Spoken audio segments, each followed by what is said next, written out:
Welcome to the video. My name's Steven. In this video, I'm going to be talking about 22 lessons that I learned from 2 years of business. I just kind of spitball these, and some of them are lessons, some of them are tips, just kind of whatever I was feeling. And so I want to bring this to you, and I just want to let you know as well, these go kind of in order of how I learned them. So the first ones are kind of basic, but then as you go further along the list, you'll see more and more of kind of like where I'm at now and learn more serious lessons that I kind of learned as I went along.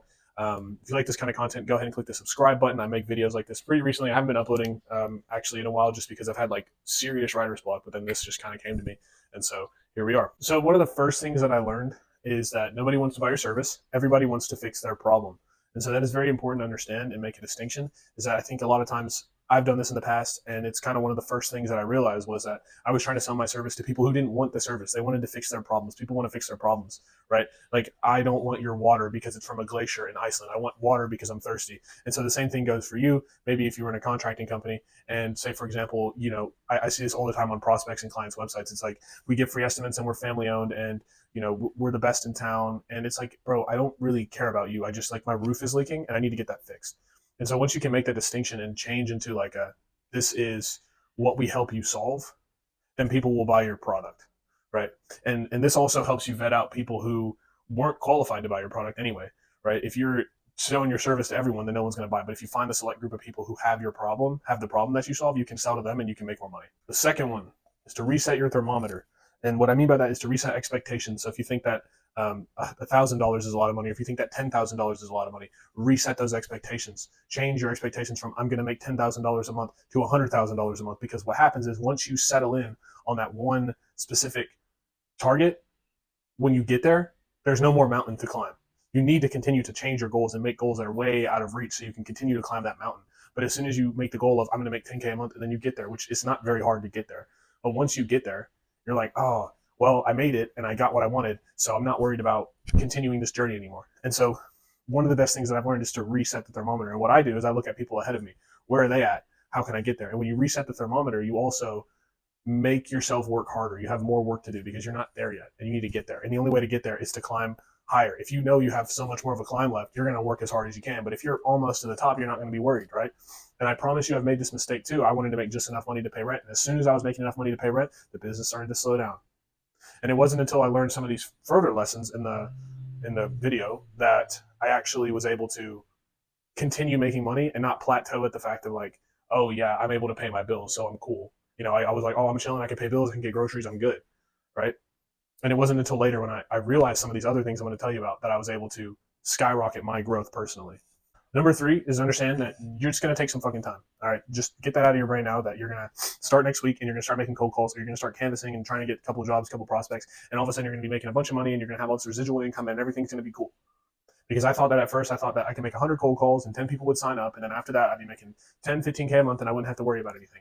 That was not the case. I've been in business for 2 years, and that has never been the case one time where I just did a couple things and then it just worked. Like, it just worked out for me. Like, I had to constantly put in effort. I have to keep working every single day. I mean, it's like 6 a.m. right now. I've been up since 3. I've been working every single day as hard as I can, trying to find prospects to put my stuff in front of them, trying to build my clients, trying to help them better their lives, better themselves, better their business, right? Calling people, sales calls, figuring out better ways to deliver my service. Like, there's all sorts of things you can do. And it's not just going to be, oh, tomorrow you just, snap your finger and now all of a sudden you're making millions of dollars and it's okay. Like, it's going to take you time, right? And I think that was a big problem I had in the beginning, was that I thought that I could just sign up for anybody's course. And once I signed up, they would give me all the answers and I would just be making money immediately. That is not the case. It takes time. It takes time to grow something that's worthwhile, that people are willing to pay for, that people need, that will help them out. And so I thought that I could just sell my service to anyone and everyone in 2 weeks and I'd be making all sorts of money. And I guess the reason why I brought up the course thing was because I always thought it was a scam, because people were talking about, oh, I did it in 2 weeks. I did it, and I was like, how do they make that much money that quickly? Those are rare one-off cases. And if you're someone who's trying to get into business, understand that it's not going to take you 2 weeks. It's going to take you months of practice. Those people that it took 2 weeks for, it's because they've already tried 100 other things and they have hundreds of experiences that they could bank on when they joined that course, when they started that new business operation, right? That's the only reason why they were able to become successful. And for you, you're going to have to do a lot of learning. You're going to have to do a lot of building to make something happen. So it will take you time. Number 4 is that it is not about the money. It's about helping other people. And when I first started, I thought that, again, I was going to make a bunch of money and then I was going to go sip Mai Tais on a beach somewhere and that my life was going to be perfect. And it wasn't until I actually did make some money, and then I was able to like go and do like some fun things, like go sit around with my friends and drink and do stupid stuff, where I wasn't like worried about the amount of income I was making, to when I decided like, this shit's not fun. This is not what it's about. At first, that's kind of what you get into it for, but over time, it's like, man, no, this is about like the character I'm developing, the person I'm becoming, the person I'm helping other people become, the way that I'm doing things. And I think it to me, like, it just feels better at night. I promise you. And if this hasn't happened to you, like, this will happen. It feels a lot better at night when you get a text message from a client saying, dude, I really appreciate the work you've done for me. Keep it up. Keep up the good work. That feels a hell of a lot better than any trip you can take to a foreign country, any party you can go to, any drug you can take. The best feeling, and maybe this is just me personally, but the best feeling I've had in my entire life is when I have clients text me and say, hey man, you did a good job. Thank you for your work. So number five is a big one. Nobody's going to save you. And this is not something that I realized when I first started. I thought that I could just wake up and then I could just do a couple things and I could get to like 10, 15K a month or 20K a month or whatever by, I don't know, just kind of like being there. And I thought that maybe someone was going to help me out and fix my problems. And that's not the case. There is nobody out there that is going to save you, right? Even if say you're working with a marketing agency or you're working with a consulting firm who's going to help you boost your sales and help you grow that company, you still have to put effort in. You still have to invest capital into that company in order for them to help you. That's the only time that I would think anyone would be coming to save you, but you still have to invest, right? And I think one of the biggest things that it took me almost a year to learn was like, I have to get up every day and sit down and do my work for 12, 15 hours a day without anyone telling me to do so. Because our entire life we've been programmed by teachers, by bosses, by our parents, that whenever they say something, you have to do it.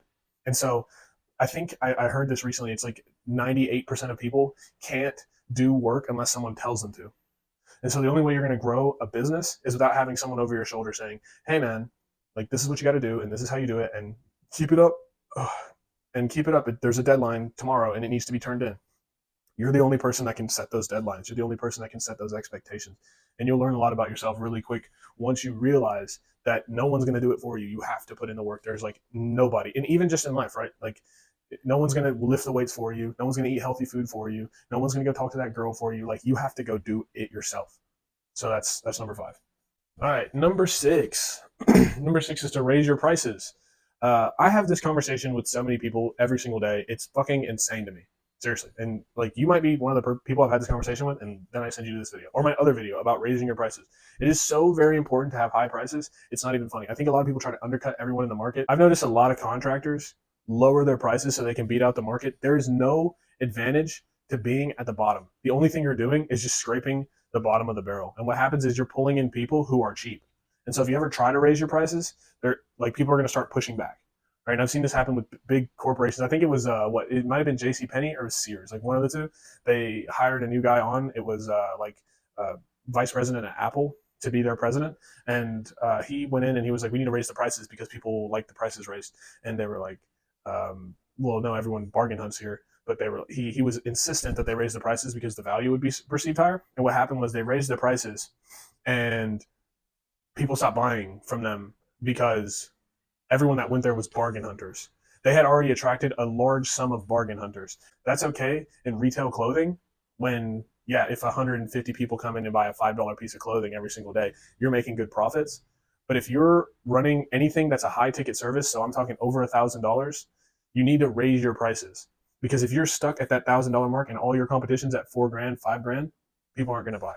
And here's a very interesting thing too. I had one time where I had 2 clients that we signed at the same time. One of them insisted that we kept the price at, I think it was like $750, and the other one insisted that the price was $2,500. Same service, right? Guess who got more jobs? The guy who had the higher prices. And the reason why is because people saw it as more legit. They saw it as more real. They saw it as something valuable because the price was higher. If your customer doesn't make a face when you tell them the price, you didn't go high enough, right? If you tell the customer, hey, this is the price of our service, and they don't go, that's kind of steep, then you didn't go high enough in your prices. So you need to raise your prices, because usually, like, even kind of recently too, like I had someone, like a handyman, come look at something in my house because it was broken. And I thought I was going to be paying $1,200, $1,500 for this thing. And he came in and said, I'll do it for $120. And almost immediately I was like, I probably won't even hire this guy because I just don't believe he's going to get the service done properly. So raise your prices. It's very important. All right, number 7, you don't need a morning routine. So this was a big mistake I made at the beginning. I thought that if I got up every day and I made my bed, and I read for 30 minutes, and then I went on a walk, and then I meditated, and then I took a cold shower, and I drank my protein shake, that when I sat down, I would be productive. And that was not the case. By the time I finally sat down, all my creative juices were kind of out the window. And I understand, like, in the beginning, so if you're first starting out in the beginning, it's probably a good idea to get in the habit of being in a routine that wasn't set by a third party, or by someone in authority, right? But as time goes on, and if you're really trying to grow and scale your business, just work longer. Like, instead of spending 2 hours, I used to literally spend 2-3 hours on my morning routine. Instead of doing that, I just got to work faster. And that's all I did. And quite frankly, something in this too, I didn't put this as a tip, but I don't like to go to the gym in the morning. I actually went to the gym this morning, but that's because I have like a bunch of sales calls and onboarding calls this afternoon. But I went to the gym this morning for the first time in like 2 years. And the reason why is just because, again, you're using your decision, you're using your time. The more you can get, the faster you can get to work, the faster you can make more money. And so I think that having this like really planned and sought out like morning routine is like stupid. I think realistically for me, I've thought about it. I just need, and I don't really even need it, but a cup of coffee, right? That's like pushing it. But the only things I like absolutely need is a thought out, detailed plan of what I'm going to do the next day from the day before that I planned out, and 8 hours of sleep. That's literally it. And the rest of everything else is a crutch. So like coffee is a crutch. And if you're sitting here and saying, I need my morning routine and I need my grounded walking and my meditation to get to work, then you are going to get beat by everyone else who doesn't need that shit.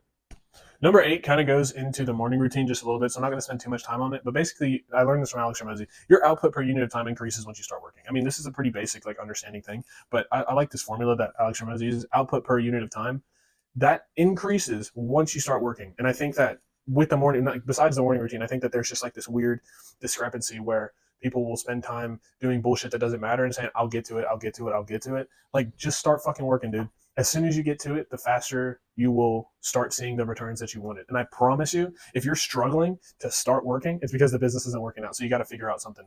And I will tell you, the further we go into this list, the more I'm going to show you where the problems are in your business. If that's kind of like why you're here, if you have serious problems in your business, the further we go into the list, I'm going to show you more and more exactly how to fix some of those problems with some of these lessons. So stay around. Number 10, 2x equals volume, 10x equals others volume. Now, what do I mean by this? I had a conversation with a buddy of mine, business partner, friend, kind of mentor, I guess. And we were having a conversation, and he said, how do you 2x your business? And I was like, well, I make more calls, and I find more prospects, and I do more of this and that. And he goes, okay, so how do you 10x? And I was like, well, I guess I would make 10x the amount of calls. And he's like, well, you can't make 10, like, if you're already making 8 hours of calls, you can't make 80 hours of calls in the same day. Like, it's impossible, right? And so what he told me was, you hire other people to do those things. So the more leverage you have, like, having more people gives you more leverage. And so you can 2x working by yourself, your income. If you hire other people, if you outsource jobs, if you subcontract, you can 10x the volume at which you get things completed. And I think that's very important to understand, because I think a lot of people want to do everything themselves. And that's called self-employed. That's a job, right? You're a contractor. You're just a contractor, right? If I do everything myself, I'm just a contractor, right? I work all the moving pieces in the business. But as soon as I'm able to hire other people, then I can move the pieces around. Right? As the business owner, you're supposed to play the game of chess, not be every single piece on the board. That's very important to understand. All right. Number 10, confidence equals past proof in a domain.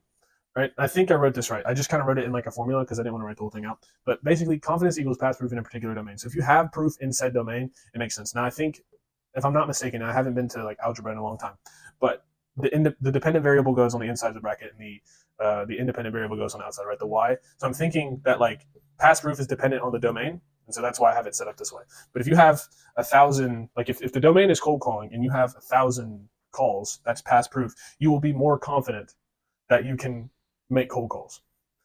Now let's 10x that. You have 10,000 cold calls under your belt. 10,000 cold calls. Your confidence is 10x more than that. And I think that's very important to understand. Is like, I don't know, I've had times in the business myself where I don't feel confident in what I'm doing. I don't feel ready to do the work. I'm scared to hop on the cold call or the sales call, right? That's kind of gone now, but that happened because I've taken hundreds of sales calls, because I've taken hundreds, and if not, seriously, thousands of cold calls that I've done in my time, that I'm no longer scared to hop on a phone with a prospect. I'm no longer scared to speak to business owners, right? But that took a very long time. So if you're just starting out, yeah, bro, it's going to take you some time. You're not going to just hop on the phone and be super confident and close sales and handle objections. You have to take time to do this work. And I learned this one from Alex Ramosi as well. And so I really, really like this one. He didn't write it like this, but I have it up here. All right, number 11, you must believe to transfer. So this is kind of a sales thing. If you don't believe in your service, you cannot give it to someone else. That's it. I struggled with that for so fucking long. So it's like, I thought that, if the service was good enough, it'd be fine. But deep down inside, I didn't believe in what I was selling to people. And so I wasn't able to actually close deals. And that was my problem. Once I believed in my service, once I was ready to actually, you know, give something to someone that is very decent, that works, that gets good results, like very, very good results. Until then, I wasn't able to sell. And so if you can't sell your service, there's a problem with your service and you need to fix it. And that's very important to understand as well. All right, number 12, and this might be one of my favorite expressions, and I use it all the time. Don't get your panties wet until the big boy is out. Now, what does that mean? And that's not like to be sexualized, even though it's kind of sexual. But basically, what does that mean? That means that not to get excited about something that hasn't already happened, not to get excited about a sale that hasn't closed, right? I've had plenty of times in my personal business where I've had, 3-4 contracts lined up, and I was really excited, told my mom, wasn't even working as hard because I was like, I got these 4 contracts under my belt and it'll be cool. And I only sign one, or I don't sign any contract, right? And this happened to me recently. Actually, I had a big contract. This was like a 5-figure contract. This was probably it was like a $30,000 contract, and I had a bunch of people involved. There was like 3 or 4 different parties of people. I had spoken to a lawyer about this. I had gotten like a big contract ready to go. I had gotten like the ACH payment ready. I had gotten 3 other parties involved, and we had this big kind of circle around what was happening. And we had maybe like 6 or 7 conversations with this guy. Like, we were ready to move forward immediately. I was so excited for the work we were going to do for this guy. We were going to fly out to him, and we had all this stuff going on. Like, it was really going to be a big service agreement. And I was excited, partner was excited, the other people I was working with were excited, told my mom, told my girlfriend, told my dad, and so now told my friends, right? So everyone's like, how'd the sale go? I know you were working with that prospect, all this shit. And over time it ended up slipping off, right? So this was a big deal that just kind of disappeared out of nowhere. But I remember like a couple days before that happened, I like stopped working because I was like, oh, I got this under the bag. We talked like 8 times. He showed me a lot of the inner workings of his company. We've sent each other a bunch of stuff. We've set all this stuff up, blah, blah, blah. We've had this in the working for a while. And then I got ghosted. And I was like, oh shit. And so I got all excited, got the panties wet, but the big boy hadn't come out yet, right? He hadn't paid the bill. Once the wire transfer was sent, that's when you get excited, right? Once the money's sent, that's when you can celebrate. But do not celebrate before the thing happens. Even like when I first started out, I created this course one time. It was a marketing course, and I gave it away for free in my program. If you're interested in my program, you can click the link below. I give away that marketing course for free. When I first made it, I thought that I was going to give that course away for free I was going to tell like 100 people that I was giving away that course, and all 100 of them were going to sign up. And then once they signed up, they were just going to there's like a call that you get, like you get a free call with it if you're not part of our program. You get a call with it, and I thought that everyone was going to sign up, and my calendar was going to be booked and all this stuff. And I had like 2 people sign up for the call, and like one of them showed up, and one of them was just trying to like work with me, not like become a partner, just like someone who I hadn't seen in a while who wanted to, reconnect, which that was a great fucking conversation. And I talked to that guy every single day, and I'd consider him one of my best friends. However, I thought I was going to close a bunch of sales. So once I had that done, I was like, yeah, I'm going to close all these sales. It's going to be lit. And I put like Facebook ads up, and I, put it on my Instagram, and I put it on my story, and I told a bunch of people about it, and like no one signed up. And so I got all excited before the deal was done. All right, you ready? I'm about to fucking erase all this shit. Number 13, you deserve the life that you live. You deserve to be where you are. I don't think this is something that a lot of people like to consider. You deserve it. Like, if you're not making enough money, you deserve it. If you're sick all the time and you're depressed, you deserve it. And I don't think there's a lot of people on the internet that are going to tell you that. And that was one thing that I learned. Like, I deserve the situation I'm in. Every single decision that I've made in my entire life have led up to this moment, and I am now this person, and I deserve to be here, right? I'm not making $100,000 a month. I don't deserve $100,000 a month because I haven't put in the work required to get there. And until I put in the work required to get there, I cannot become that person, right? I would love to say that I'm, I'm super successful and I have all this money. And quite frankly, I don't, and I don't deserve that. And it's because I haven't put in enough of the effort yet, right? I'm making a pretty decent living. I have a pretty decent life, but I deserve the life that I have now. I've put in the work to create this life, right? This, like my physique, right? I've been in the gym for 2 years, a little bit over that maybe. And I only was able to get this physique because I've trained so hard in the gym. But if I hadn't been training so hard in the gym, I wouldn't be able to have it. So if you look at people and you're one of those people that is like, I wish that I could have those abs. I wish that I could have that body, or I wish that I could have that guy's haircut, or whatever. Like, you compare yourself to other people, or you have these big expectations you want to reach and you're not reaching them. It's because you don't deserve those things. Right? Obviously, physiological traits, you can't change some of that, right? Like the skin color you're born as, the gender you're born as, the the size of your nose you were born as. I guess you could get plastic surgery or whatever. But I mean, I'm just going to be completely honest with you. You're the person you were born as. There's physiological traits that create you, and that's who you are. And if you want to change that stuff, I'm going to be completely honest with you. You deserve it because you spent so much time conditioning your brain that you are not the person you were born as. Right? And that goes a little deep. And I'm just going to be honest. I actually don't give two fucks how you feel, because you can't reach me and I can't reach you. If you have anything to say in the comments, because I'd love to hear it. But you were born the person you were born as. You need to appreciate that. And then the rest of the decisions that you made in your entire life are the person you are. That's the person you are today. So you deserve to be where you are. You deserve what happens to you. You deserve what's coming to you. Number 14. And I learned this one from Hamza, and I absolutely fucking love it. Comfort is the killer of man. Comfort is the killer of man. As soon as you start to get comfortable, that is when you die as a man, right? So there's another expression. It's like getting up from silk sheets. It's hard to get up from silk sheets. When you are working every single day and you are putting in the work required, you will not lose that trend that you're on. But as soon as you start slowing down, you stop going to the gym as much, you start eating a little bit unhealthy, you start drinking a little bit, all of a sudden you start to get comfortable with the life that you live, right? The opposite of pain is pleasure. And so you should be seeking pain in your life. You shouldn't be seeking comfort, because as soon as you get comfortable, you will stay where you are and you will never excel. Your job as a human being is to grow. So grow. That's what this is about. Comfort is the killer man. If you take anything from this video, remember this fucking phrase. I'll say it 50 times. Comfort is the killer man. Comfort is the killer man. Do not forget that one. That is very important. All right, where are we at? 15. Number 15. This is what hard feels like. I learned this one from Alex Ramosi. And basically, the saying is kind of like, building a business is hard. This was supposed to be hard, right? Building a business is supposed to be hard. Hard isn't easy. This is what hard feels like, and this is why most people can't do it. It's something like that. I definitely butchered the fuck out of that tweet. But this is what hard feels like. Understand that it's supposed to be hard. Like, people don't build businesses. Like, that just doesn't happen. Like, most people just fucking sit around and drink beer and do drugs, like, on their off time, when they're not listening to their boss tell them to do something. But you're a business owner, or at least you want to be a business owner, right? And so you have to understand that it's going to be hard. So when you want to give up, just tell yourself, this goes back to number 2, the second one I said, reset the thermometer. This helps you reset expectations. Right? If it starts to get hard, you're like, oh, I don't want to do this anymore. Just tell yourself, this is what hard feels like. Because that's when it's hard. And when you can tell yourself, oh, like, this is what it's supposed to be, that's when you kind of realize, like, it's hard, but, like, it's not that bad. Right? Like, it's not the end of the world. I can still do this. I can still proceed. And so it's going to be hard. It's not going to be fun. It's not going to be easy. Right? You have a long way to go as an entrepreneur to reach your goals. And so this is what hard feels like. It sucks when you're in the same position for 2 months at the same revenue and you can't fucking beat it because there's this stupid reason why you can't get past your hurdle. And 9 times out of 10, it's not something you can look up on YouTube. It's not something like one hurdle that I had pretty recently was booking appointments to getting people on the call. I would book 20 appointments and then I'd have 2 people show up. And the 2 people that showed up were completely unqualified. And I was trying to figure out why for so long. And it took me forever. I was watching videos, reading books, learning stuff, looking Reddit, Instagram, everywhere I could to find the answers to this. And it took me like a long fucking time to figure it out, but I finally did. And it was hard, but I figured that shit out. So this is what hard feels like. Number 15. Here's another Hormozy one. Fuck end of week. I fucking love this so much. This changed so much about me.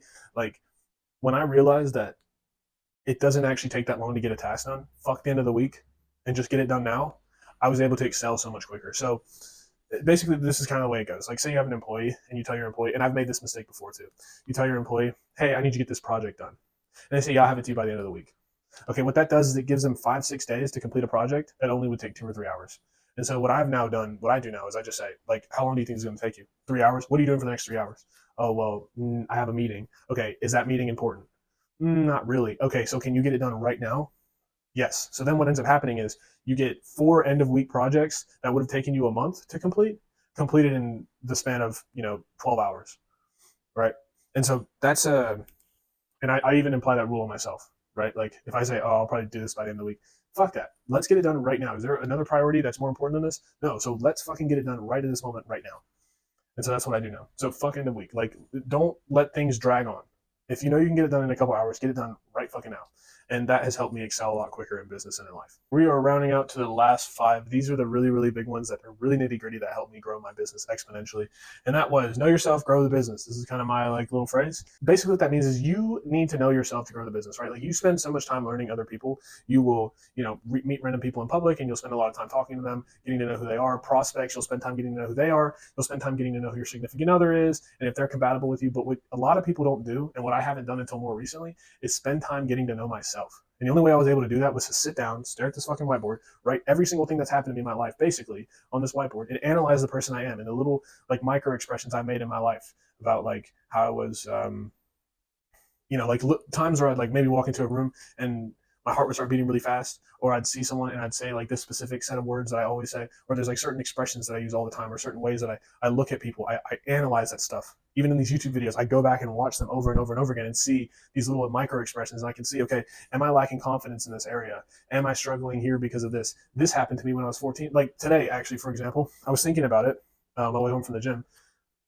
I was thinking about how I don't want my kids to have video games. And then I thought, well, how did I start playing video games? My parents didn't just give me a gaming console. I remember when I was in school in like second grade, there was an aftercare program at my school for like the parents that didn't get off work till like 5, 6. And I remember I used to go every single day and they had a GameCube set up. They would like wheel out this TV and all the kids could play GameCube. And so we'd be playing like Mario Kart and Super Smash Bros. At like after school. And what ended up happening was I started getting psychologically conditioned into liking video games. And then over time I saw the Wii and then I saw the Xbox. And then for like literally 20 years of my life, I was a massive gamer. Probably 12, like the amount of time I spend working now, I used to spend on video games. And I'm talking about full length days of playing video games is what I used to do when I was younger. And it is horrible for you. But I didn't realize that that's what I just got conditioned into doing that thing. And so once I was able to pick that apart, I can now say to my, like, it now helps me improve myself. Like, okay, maybe, like for example, being around the business for so long, working has now become my video game. This is my game now, right? And so you learn little things as you go through life. And if you spend time learning who you are and why you do things and like what makes you really like grow your business and you better your life. Like you spend all this time getting to know other people. Why don't you know yourself? Why do you have these proclivities to do certain things? Bad things, right? Like sometimes you don't even realize. Like I notice a lot of people when they get uncomfortable, they like pull out their phone and start scrolling on TikTok. Even if the volume's not up. Like isn't that crazy that people are looking at like TikTok, but the volume, like you can't even hear what the person's saying in the TikTok videos. People just get nervous. They have social anxiety. And when I started to pick that apart and say, why do I pull out my phone whenever someone says something kind of awkward? Like there's certain things, like just why do I do the things that I do? And when you find that out, you'll be able to grow your business. Because when you do the certain things that you do, like for example, stop working in the middle, you ever just like you're working in the middle of the day and you're like, fuck this, and you go get super drunk that night? I don't know, maybe that's just an example, but I'm not saying that every time I stop working, I go get drunk. But like, say you stop working, go get drunk somewhere. Like, why is it that you decide to go get drunk when things aren't going very well, right? Like if you can figure out why you choose to do these certain things, you can stop yourself. So that's very, very important to understand. Know yourself to grow the business. All right, so number 18, I got this one from Charlie Morgan. The business is the vehicle to fix your trauma. Now, starting a business is weird. You had the right psychological conditioning to start. So why did you start? Like like my life was a very like extreme example. Like I had like fucked my life up so bad to the point where like I basically lost everything, right? And I severely injured myself, right? And so at the same time, I started learning about getting into business. I started learning about, Jordan Peterson, Alex Ramosi, Andrew Tate, Justin Waller, Hamza, like all these people, they started appearing on my feed.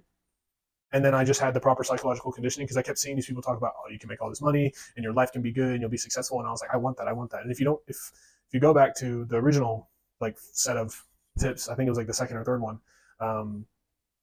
I thought it was going to be about like beaches and cars and Rolexes. And I realized that's not the case. It's about helping people.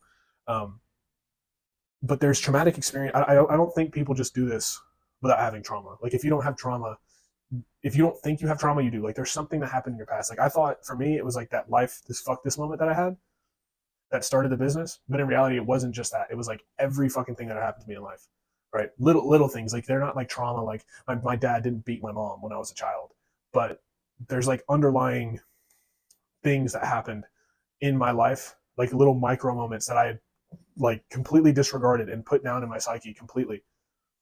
And now that I have the business, I've learned that like this is what's helping me fix my trauma, because there's certain things that I want from this company, there's certain things that I want from business that I'm only going to get with the business. So it's like a vehicle of like fixing that problem. And the same thing goes for like anything else in life. Like if you go to the gym a lot, there's probably a good reason why. Like there's a reason why you want the result from the thing. So like if you go to the gym and you want to get big, it might be because someone called you skinny when you were 14 but you don't remember.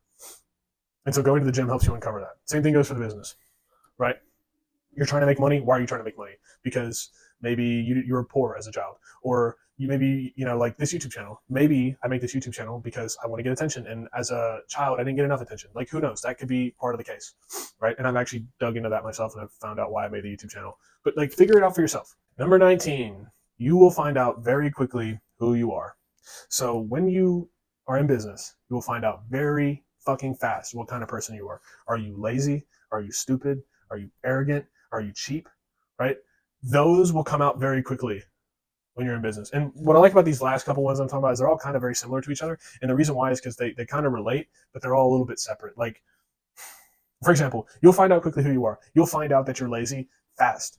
And then when you're lazy, when you find that out, you can go back and figure out why you're lazy. And it has to do with some form of trauma, right? I don't know, maybe your teacher was mean to you as a kid, and so you decided you weren't going to work because you were recalcitrant, and then blah, blah, blah, you became lazy later. So ask yourself why 100 times. It's like, I don't know if you've ever seen one of those videos with that, like that compression device, and they'll have like something, it's like a TikTok trend, they do this stuff all the time, but they'll have like this compressing machine, and then they'll have some thing that they're compressing, and you watch it because it's satisfying.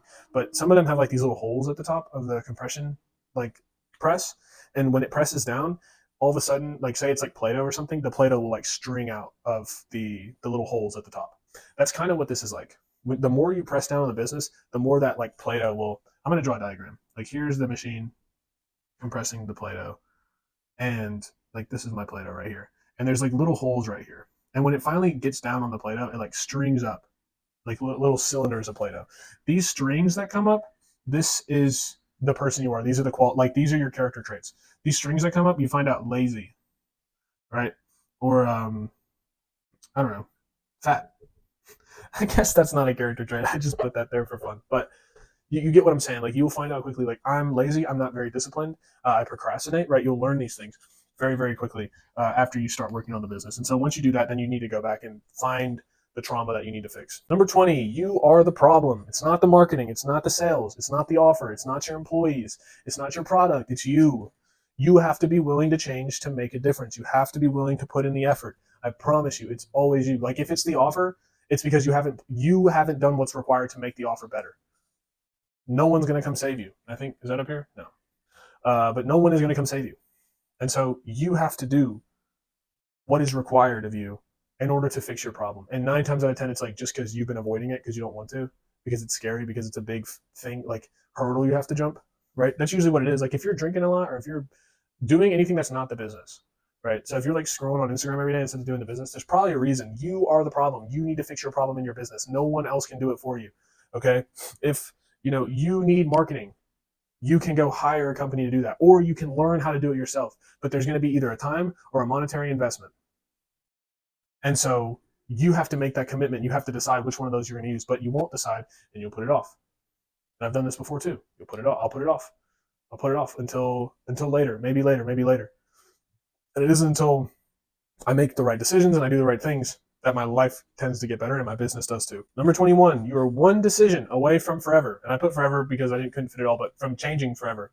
However, forever makes sense too. Like you're one good decision, but even not, like I took that out of there so I could shorten it and write it all out. But like seriously, you're one decision away from the rest of your life. Like you could make a decision right now, like a very poor decision. Like, I don't know, you could make the decision to go out with your friend and help him rob a store. Like all you're going to do is be the getaway driver, so it's not too bad. And then he comes back in the car, and somebody comes out of the shop with a shotgun, and you shoot the guy with the shotgun. And now, for the rest of your life, you have to stay in prison because you just made that one decision to go help your friend rob a store. Obviously, you're not robbing a store, hopefully, but you get my point. It's like your decisions matter, especially as a business owner, right? So if you make a decision to, say, for example, try a new form of marketing, try a new form of outreach, try something in your business to better yourself, right? You could change the business forever. And I got this from Charlie Munger, right? You can change the business forever by just doing one thing, making one good decision. One tip that I actually learned from Brian Tracy, like really recently, and I'll just kind of bring this up here, is that he says to do this every day. Come up with one problem you're having, and then write down 20 ways you can fix that problem, and then pick one and then implement it that day, right? Maybe that one thing that you implement that day is what changes it forever. You implement that idea, now all of a sudden, your life's better, and then things happen to go your way, right? 20 times 365, right? Of that is a lot of decisions. If you do it every single day, that's a lot. You come up with 365 times 20 decisions every single day. I don't know what that is, but it's like 7,000 something decisions every single year. 7,000 ideas you would have every single year, right? And just one of those ideas could be the right decision that changes your company forever. And so I would look into that. And speaking of decisions, if you are looking to get marketing, change your life forever. As a contractor, as a roofer, business owner, click the link below and we can talk together. This is a long fucking video. I'm about to show you the last one, and I don't want to promote myself too much, but click the link below. That is one decision that will change your business forever, and you will have more money because I'm good at what I do and the team's good at what we do. So that's it. I'm done promoting myself. Just click the link below if you're interested. Number 22, do not miss your lucky day. Now we can get into this whole argument about is luck real or is it luck or is it fate? And quite honest with you, I think luck has to do with proof and effort that you put. You're not going to just stumble across $10,000 on the street one day. You might, but I think that's more like fate. Luck is you put in enough of it over and over and over again, and you didn't necessarily get lucky, but you have lucky days, right? You have days where you wake up and you did everything you were supposed to do, and for whatever odd reason, you happen to close more sales than you've ever had in that day in your entire life, right? If you have perfect days every single day, this is how you don't miss your lucky day, right? If you have perfect days every day, if you get up on time and you get to work on time and you do what's required of you, and when you take your lunch break, you take a short lunch break, but you listen to a podcast on your lunch break that's educational about the problems you're having in your business, and then you get back to work and you don't distract yourself with bullshit and social media and porn and whatever drinking, whatever it is, and you go to sleep on time and you get to the gym and you do your workout, you don't sit around and get distracted, and your time is valuable, right? I start to notice whenever I'm looking at my clock a lot, when I'm looking at my wristwatch all the time, I start to notice that every second matters to me, and I can start to be more efficient, right? Say for example, I got up and I got to work within 6 minutes of getting up. It's okay, so what could I have done better to get up in 4 minutes? And 6 minutes is less than normal. Usually I've done in 8 minutes. What did I do to save myself 2 minutes of time? And when you're shaving time and when you're working as much time as possible and you're having perfect days, obviously not everything's perfect, but when you try to get as close to perfect as possible, you will not miss your lucky day, because sometimes those lucky days come around. Those are my 22 business tips, lessons, whatever you want to call them. If you enjoyed this video, go ahead and click the like button, subscribe. I actually am probably going to make more lists like this. And if this video was too long, I'll probably split it up into 2 parts. Anyways, I hope you enjoyed the video. Have a wonderful day.